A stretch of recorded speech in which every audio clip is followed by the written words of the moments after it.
नमस्कार सभी को। दोस्तों, डोनाल्ड ट्रंप ने एक बार फिर से अपनी सीज फायर वाली मिसाइल भारत के ऊपर दाग दी है और 24वीं बार भाई साहब कह रहे हैं कि हमने इंडिया और पाकिस्तान के बीच में सीज फायर कराया।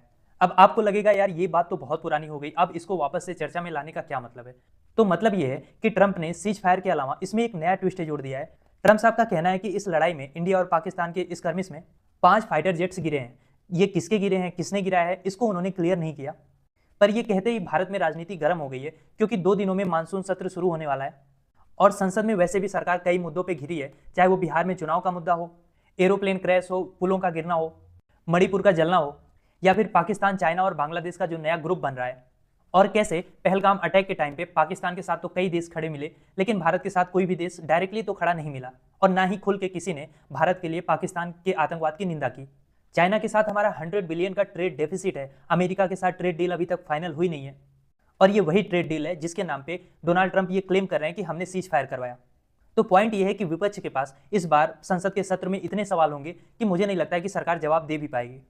और ऐसे में ट्रंप का एक बार फिर से कहना और इस बात के साथ कहना कि 5 विमान गिरे हैं, मोदी सरकार को कई ओर से कटघरे में खड़ा कर रहा है।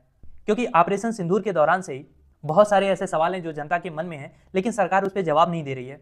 अब सवाल ये आ रहा है कि क्या ट्रंप साहब ये सब कुछ जानबूझ के कर रहे हैं? तो देखो, इसका जवाब है नहीं। ट्रंप को इस बात से बहुत ज्यादा कोई फर्क नहीं पड़ता कि हमारी डोमेस्टिक पॉलिटिक्स में क्या हो रहा है। जैसा कि मोदी जी क्लेम करते हैं, ऐसा है नहीं कि दुनिया में हर जगह बस हिंदुस्तान की ही बात हो रही है, वहीं का डंका बज रहा है। उनकी अपनी डोमेस्टिक राजनीति है, जिसके कारण वो बार बार इंडिया और पाकिस्तान का नाम या सीज फायर का नाम बार बार ले रहे हैं। बेसिक रीजन ये है कि ट्रंप साहब ने अपनी प्रेसिडेंसी के इलेक्शन के दौरान कुछ वादे जो अपने कोर वोटर से किए थे उनको पूरा नहीं कर पाए, तो ले दे के उनके पास इंडिया और पाकिस्तान का मुद्दा ही बचा हुआ है।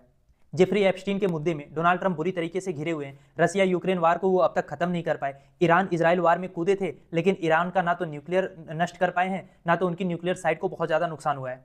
टैरिफ और सैंक्शन का धमकी देके जो हर देशों के साथ वो ट्रेड डील अपने हिसाब से करना चाह रहे थे मनमाने ढंग से, वो भी करने में वो सक्सेसफुल नहीं रहे।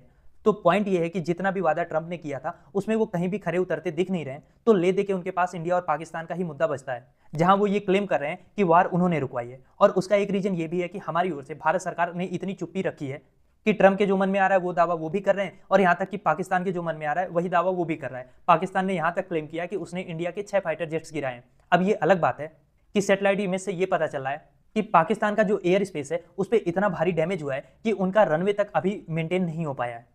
हाँ, ये अलग बात है कि टेरर कैंप बहुत तेजी से मेंटेन पाकिस्तान कर रहा है। खैर, आप क्या सोचते हैं ट्रंप के इस बयान के बारे में? लिखिए अपनी राय कमेंट बॉक्स में, और इस टॉपिक का कंप्लीट वीडियो आप चैनल पे जाके देख सकते हैं।